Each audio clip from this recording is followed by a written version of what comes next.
শীত এলেই খেজুর গুড়ের চাহিদা বাড়ে। নানা রকমের পিঠাপুলি তৈরিতে খেজুরের গুড়ের ব্যাপক ব্যবহার হয়। আর সেই চাহিদা মেটাতে খেজুরের রস সংগ্রহ, গুড় তৈরিতে ব্যস্ত সময় পার করছেন গাছিরা। কুষ্টিয়া থেকে খেজুর গুড়ের খবর জানিয়েছেন প্রতিনিধি শরীফুল ইসলাম। টিম্পুর গ্রামে এখানে আমার পিছনে দেখতে পাচ্ছেন খেজুরের রস থেকে গুড় তৈরি হচ্ছে।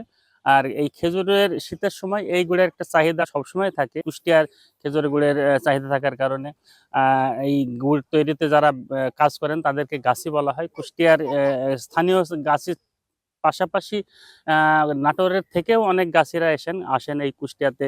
এই ৩ মাসের এই মৌসুমে তারা কাজ করে থাকেন। কুষ্টিয়ায় এবছর লক্ষ্যমাত্রা রয়েছে প্রায় ২০ মেট্রিক টন লক্ষ্যমাত্রা রয়েছে, যা থেকে ৫ কোটি টাকা আয় হওয়া সম্ভব। গাছির সাথে কথা বলবো, তিনি আমাদের জানাবেন কিভাবে গুড়টা তৈরি হয়, তার গুড়ের চাহিদাটা কেমন? গুড়ের চাহিদা খুব বেশি, কিন্তু আমাদের গুড় যা হয় তা গুড়ে আমাদের পোষায় না কো। ২৫টা গাছ লাগায়, ধরেন সকালে বিকালে ২ বেলা আমাদের খুব পরিশ্রম হয়। সেই পরিশ্রমে আমরা গুড় ৫-৬ কেজি গুড় হয়, এতে আমাদের পোষায় না। চাহিদাটা আছে কিন্তু পরিশ্রমের তুলনায় সেই তাদের অর্থটা অনেকটাই কম হয়। আমি একজন ক্রেতা এসেছেন, তার কাছে জানবো যে এখানে গুড়টা কেমন? একটু জানাবেন।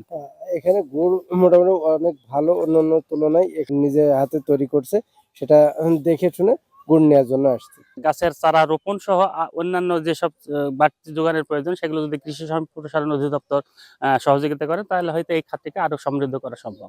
তো এই ছিল কুষ্টিয়ার হাকিমুখ গ্রাম থেকে খেজুর গাছ থেকে রস সংগ্রহ, গুড় তৈরির সর্বশেষ খবর।